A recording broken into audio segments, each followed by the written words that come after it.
Welcome back to another album book club video. This week we decided we wanted to do something fun and easy and informative for everybody. So we're gonna build a pedal board. I've been gigging for about 4 or 5 years. It's a mainstay in one of my gig kits.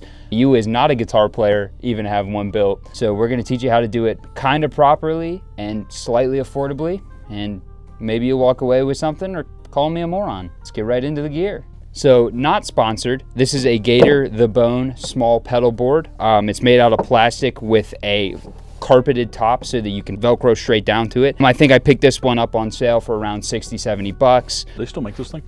I don't believe they do. So it is harder to get your hands on, but they make plenty of small affordable options. The Dario makes a really fun expandable one, and as well as this Gator makes good high quality ones. So for power supply, I hopped on Amazon and found this Guitaria, just cheap $40 power supply. Now, this isn't the ideal one I would want to run on a super professional board, but ideally I'm taking this board into dingy bars that don't deserve good gear.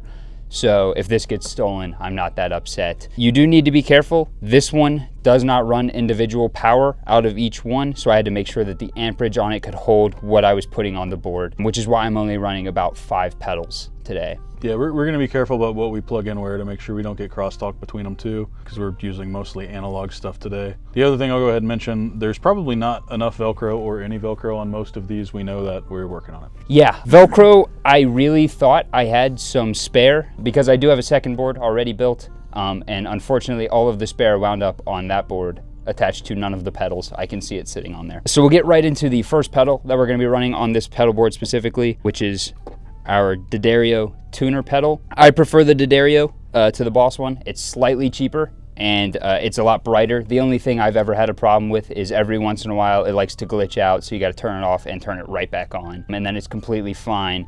Retail, these run what, about 80 bucks? They might be 100 and something now. They may have gone up. I purchased this one for retail around $80. It may have even been a used piece I picked up, but they're very affordable, and a good tuner pedal is always good. When you cheap out, you tend to have a little more problems. There's nothing wrong with getting a $20 tuner pedal to start out, but just know in the long run that switch is gonna go out and it may just hold less accurate tuning. You can go so far as to get a strobe tuner. They cost quite a bit of money, but they are the most accurate tuning, especially for a studio sense.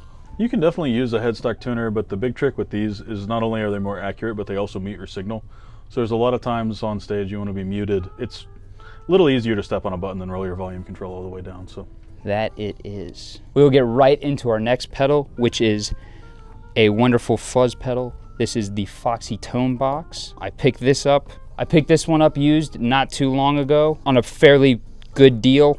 You can find these every day for around what, about 160 used to 200. yeah, I don't know. They run on a little bit of the higher side. They can. They are boutique-ish pedals. They are completely coated in like a fur. It has also got an octave switch on it, so I don't have to run a green tentacle or a separate octave pedal. It's built right into the fuzz. So the next pedal we're gonna roll right into for the mainstay of a board is a Boss DS1. This one, I don't think you're ever gonna get quite a deal like it. I bought it off of an old mentor of mine for about 20 bucks. It is an old 80s DS1, but you can still pick up a new DS1 for retail at about $60 to $80. I think they're 60 or 65 now. And used, they sit right around that $50 mark just because there's not much going on. Yes, that does say Jaw on it. Not sure why. That's not the guy's initials, so. No, not even close. Jaw. Bump, bump. So the DS1 is the first pedal I recommend 90% of players pick up because most people want distortion as their first sound. Very seldom do I ever have someone coming to me looking for other kinds of modulation. Yeah, you really can't go wrong with Boss in general, but the DS1's probably the most classic pedal, like, period. That or a TS9.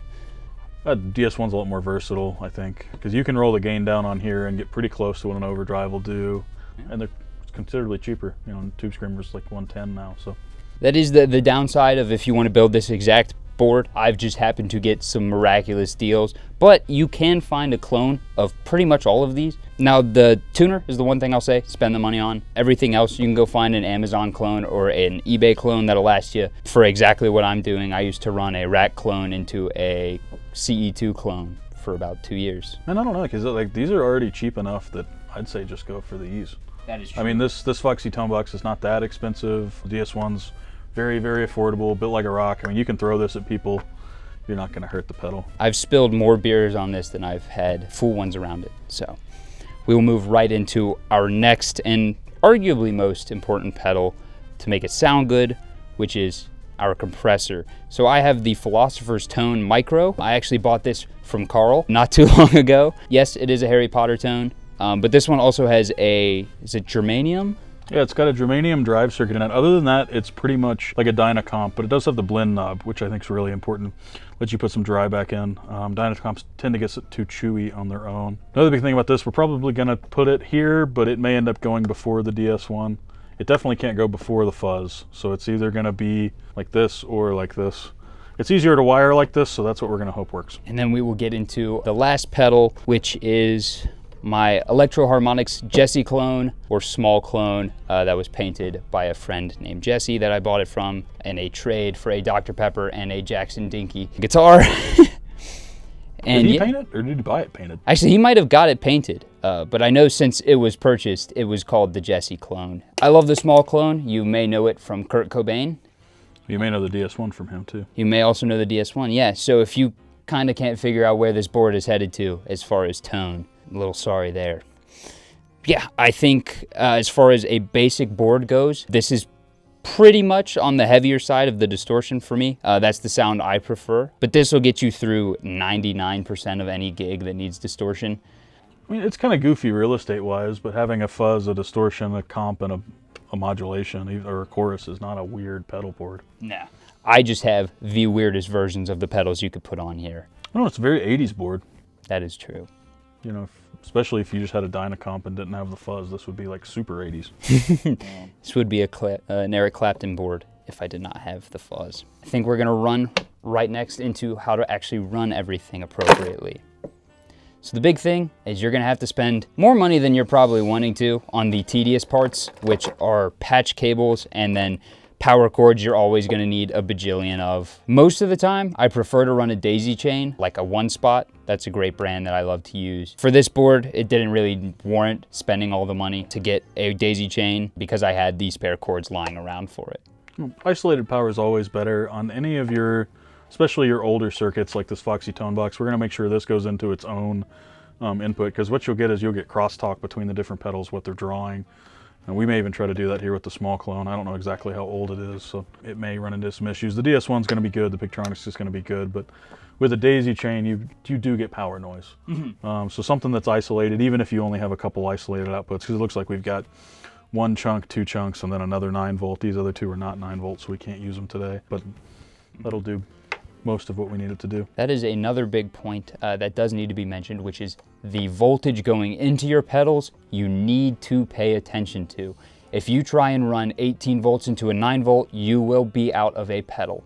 I have seen it one too many times, and it's broken my heart one too many times as well. I've fried, thankfully, cheap pedals, but running 18 volts into them. There are 18 volt pedals, like the MXR Talkbox is a very famous one. There's some pedals that'll take 18 volts too. If you're not sure, read your owner's manual. Generally, or Google it. I mean, most people don't keep their pedal boxes anymore, but you'll be able to find out whether or not you can run 18 as soon as you find the manufacturer's specifications. The other thing you want to make sure is that it's center negative. Some of the vintage pedals especially are not center negative, and that leads to more of a fire than anything. So you can find stuff that is, oh yeah, so like our actual gargantuan Big Muff here that has an adapter on top of an adapter. Yeah, so to run this old Big Muff, you have to run a small adapter into then an inverter, which you can then plug into your board. This one I like to run its own power supply to, separate to its own plug, because I am so scared of running it through the regular power supply and getting too much noise. And this thing, as you know, shakes things off of walls when it's powered on its own. So like I said, the fuzz is going to be the most picky, so we're going to start with that power-wise, just so I know. Because all of these are the same cable length too. This is super overkill, but I'm going to put it in this 500 milliamp so it's on its own. Normally you'd want to save that for something like a reverb or something that drew a lot of power, but I do not run reverb pedals, as I run an amp with reverb for most of my gigs. Oh, hey Dingus, you laid out the whole pedal board backwards. I did, didn't I? Because I'm left-handed. Yeah, pedals go from left to right. Yeah, they do. All right, well, rip it off, start over.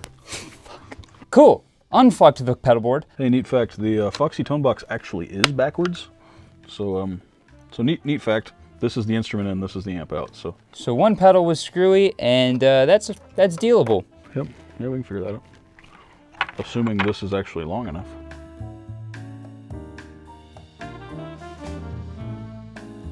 This is our final and completed pedal board for this part. This is hopefully something that you guys want to see more of, and we know a lot of people with a lot of pedals, and we would love to build kind of the ultimate pedal board. And if that's something you guys are interested in, please leave a like, a comment, and subscribe.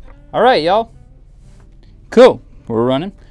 So today I'm running through my Firefly Prince Magcat Telly. This thing is strapped with 54 classic fucking Strat pickups. We're gonna just click through all the sounds and then kind of run them all together.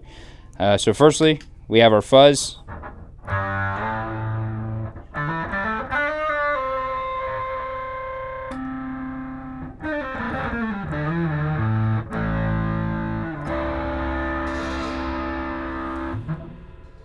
Don't hit cymbals with your guitar.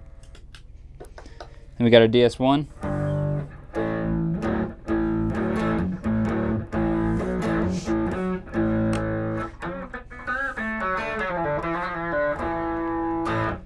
I mean, you got your compressor.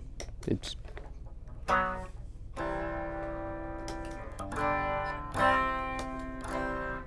does compressor things. And then we've got our small clone.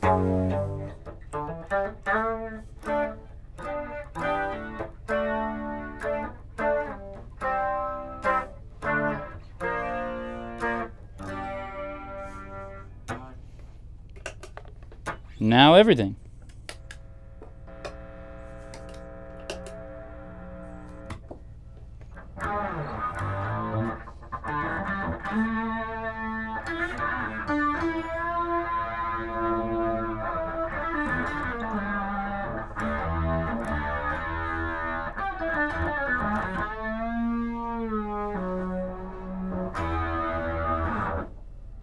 It's goofy, it's fun, it's weird, and it's exactly what I'm looking for to make some fun shit. We'll see y'all next time.